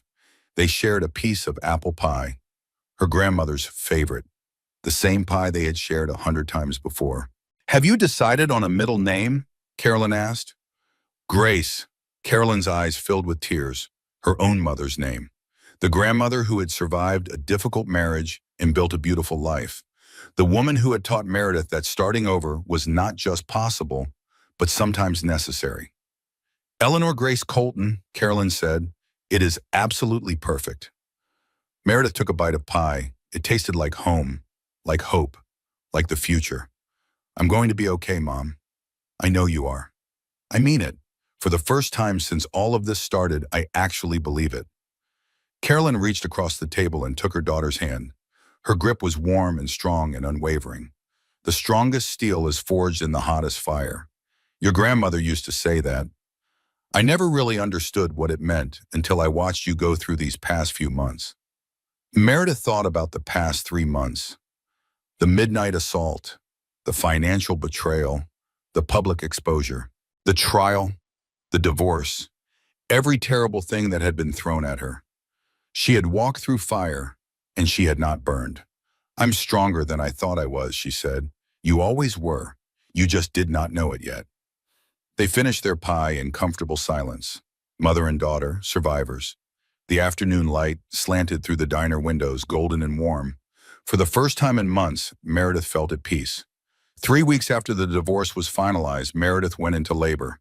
It started at 2 in the morning, a tightening across her belly that woke her from a deep sleep. She lay in the dark for a long moment, wondering if she had imagined it, wondering if it was just another false alarm. Then it came again, stronger this time, more insistent. She timed the contractions on her phone, 8 minutes apart, then 7, then 5. She called her mother. Caroline answered on the first ring. She had been waiting, sleeping with her phone on her pillow, ready for this call. "It's time," Meredith said. "I'm on my way." Carolyn arrived within 30 minutes. They drove to the hospital together through empty streets. The city was sleeping. The world was quiet. But Meredith was wide awake, every nerve ending alive with anticipation and fear and hope. The labor was long, 18 hours. Meredith lost count of the contractions, lost track of time. The world narrowed to pain and breathing, and the steady voice of Dr. Vance guiding her through each wave. Caroline held her hand through the worst of it. Her grip never wavered. Her voice never faltered. "You're doing beautifully," she said. "You're almost there. Just a little more." Sloan arrived at noon with flowers and tears and fierce encouragement. "I cannot believe I am going to be a godmother," she said. "I am going to teach this kid everything. How to throw a punch, how to spot a liar, how to make the perfect martini." "She's a newborn," Meredith said between contractions. "I'm planning ahead." At 3:47 in the afternoon, Eleanor Grace Colton entered the world. 7 pounds, 4 ounces, dark hair that would later lighten to warm brown, her grandmother's nose, her mother's determined chin. Meredith held her daughter for the first time. The weight of her, the warmth, the tiny fingers curling around her thumb, the small mouth opening and closing in confusion at this strange, bright world. Everything else fell away.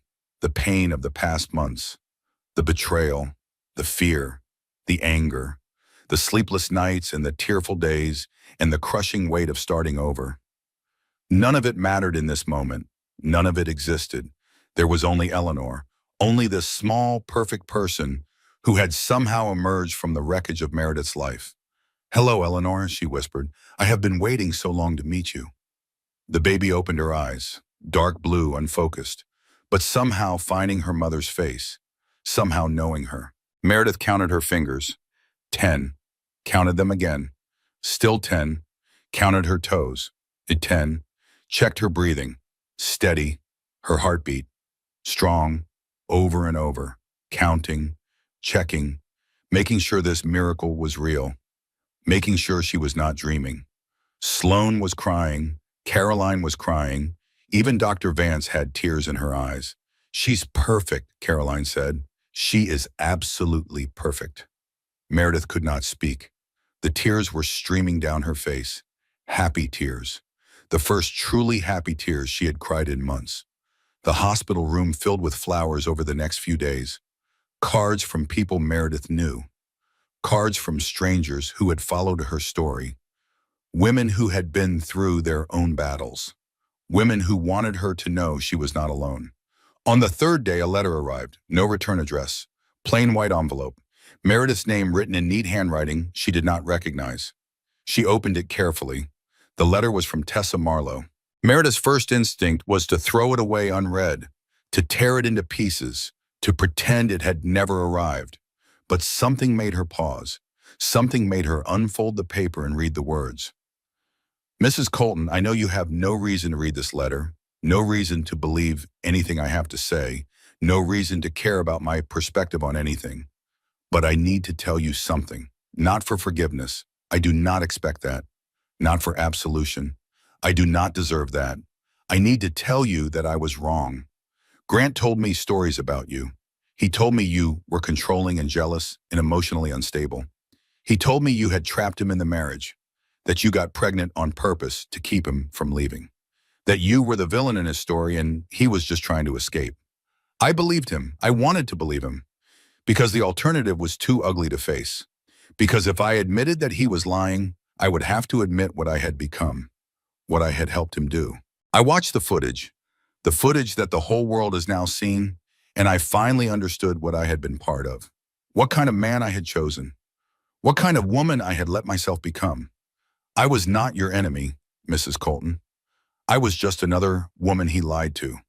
Another person he manipulated into seeing the world the way he wanted. Another fool who believed his charming smile and his pretty words. That does not make what I did okay. I know that. I participated in the destruction of your marriage.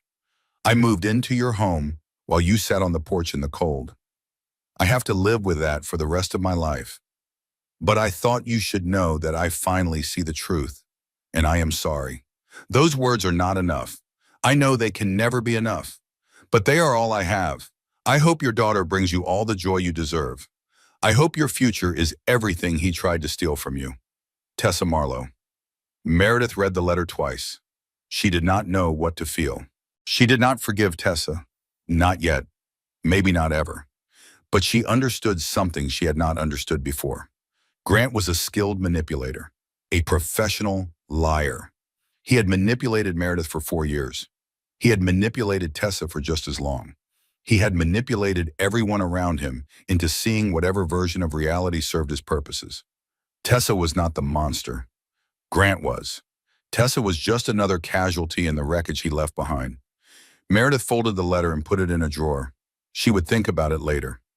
Right now, she had a daughter to feed, a daughter to rock to sleep, a daughter who did not care about the complicated history of the adults around her, a daughter who only knew that she was warm and fed and loved.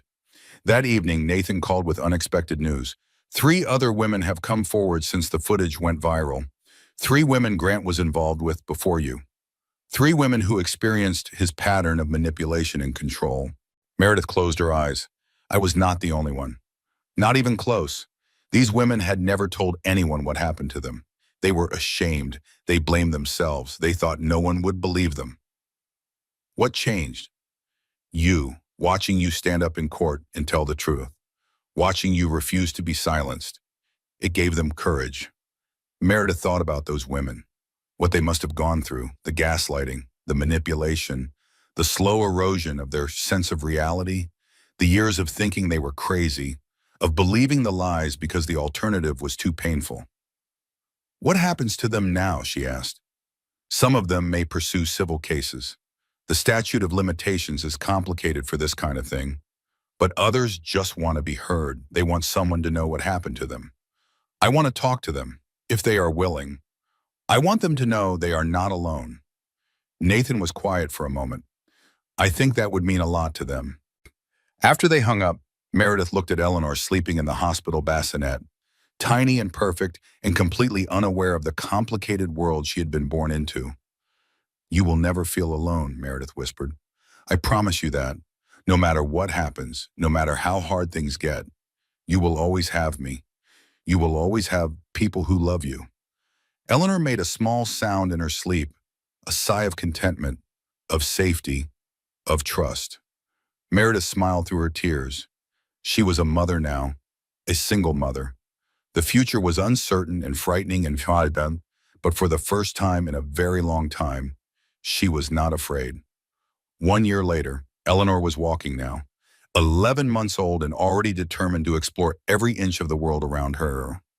She toddled across the backyard of Meredith's cottage on sturdy legs, her dark hair bouncing with every step.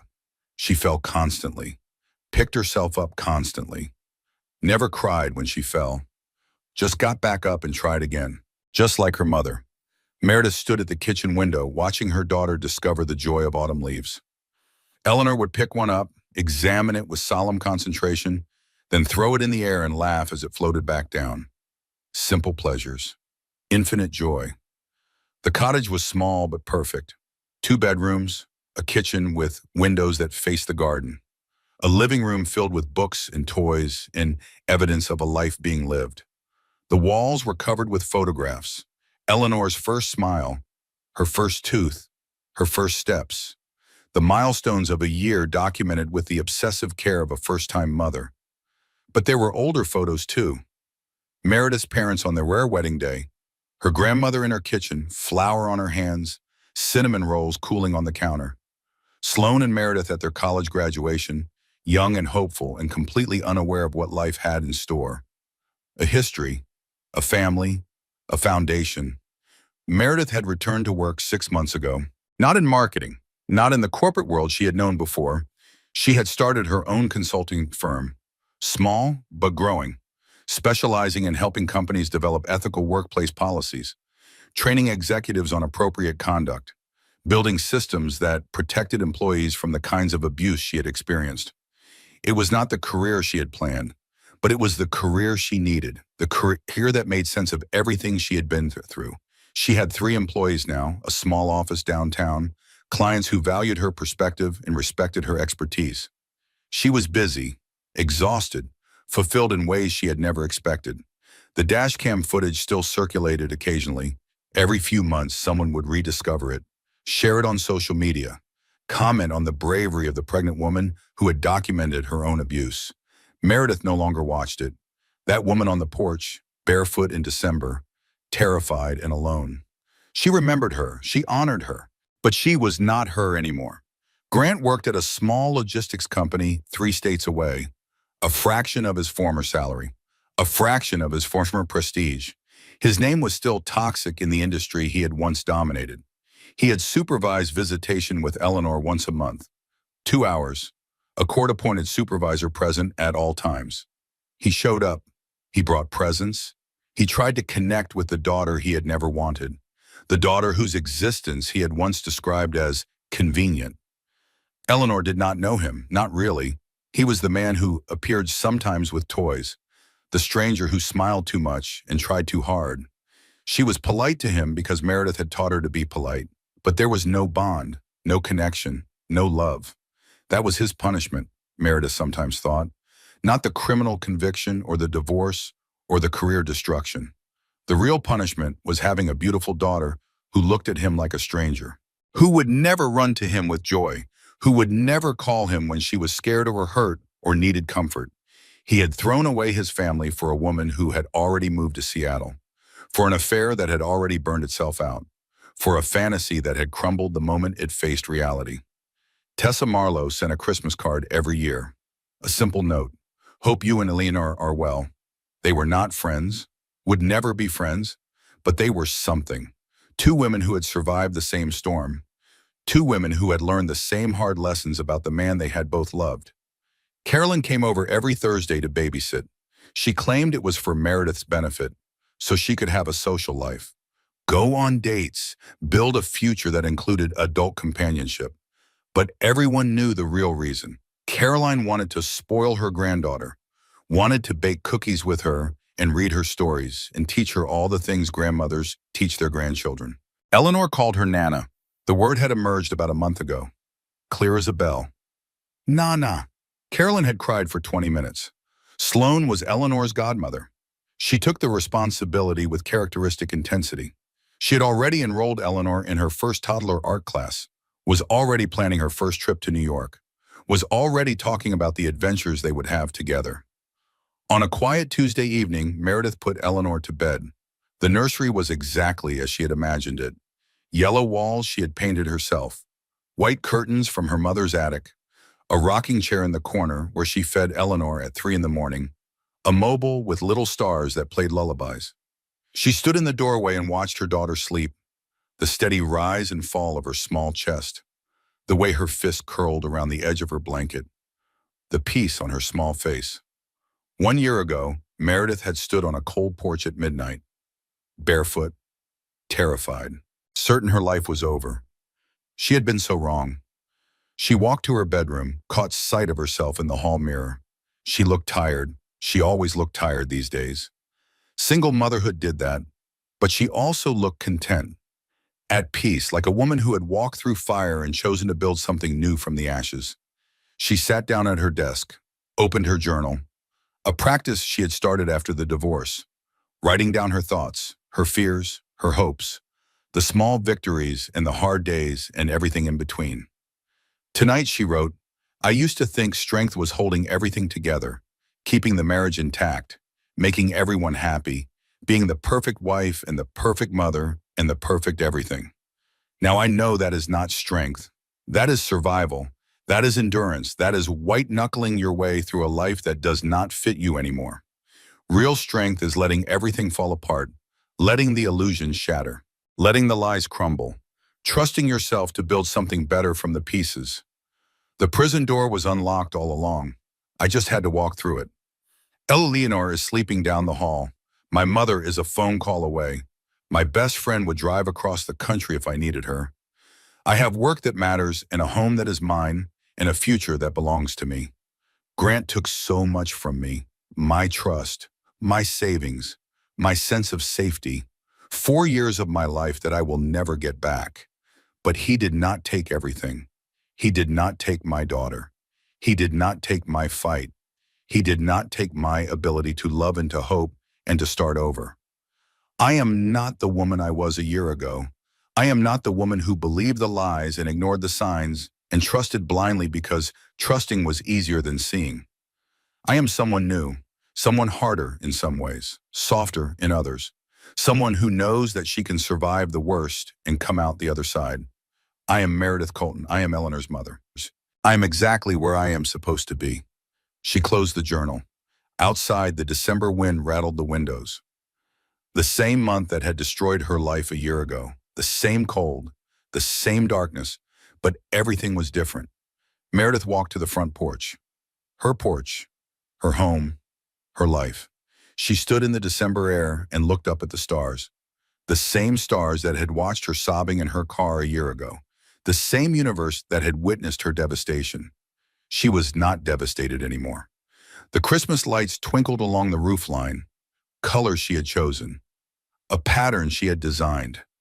Everything about this place was hers, built by her, chosen by her, paid for with her own work and her own strength and her own refusal to give up. Her car sat in the driveway, the same silver Honda Accord. The Dashcam still worked, still recording. But there was nothing to record now. Just peace, just quiet, just the ordinary miracle of an ordinary night. She locked the door.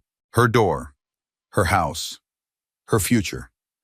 She went upstairs to check on her daughter one more time. Eleanor was still sleeping, still peaceful, still perfect. Meredith leaned over the crib. She brushed a strand of hair from Eleanor's forehead. She breathed in the baby smell of her, the sweet warmth of innocence and trust and unconditional love. "Sleep well, brave girl," she whispered. "Tomorrow is going to be a good day." She meant it. For the first time in a very long time, she meant it completely. The world outside was cold and dark and full of people who might hurt her. Full of men like Grant who lied and cheated and threw their families away for selfish desires. But the world inside was warm, safe, filled with love and hope and the endless possibility of tomorrow. Meredith had lost everything once: her home, her marriage, her trust, her belief in happy endings. She had found something better. She had found herself. And that, she knew now, was worth everything she had been through to get here. And that is how Meredith Colton turned her darkest night into her greatest victory. If this story touched your heart, do me a small favor. Hit that like button. It only takes a second, but it means the world to me. Drop a comment below. Tell me what you would have done in her shoes. Share this with someone who needs to hear that starting over is possible. And if you have not already, subscribe and tap that bell. New stories every week. See you in the next one.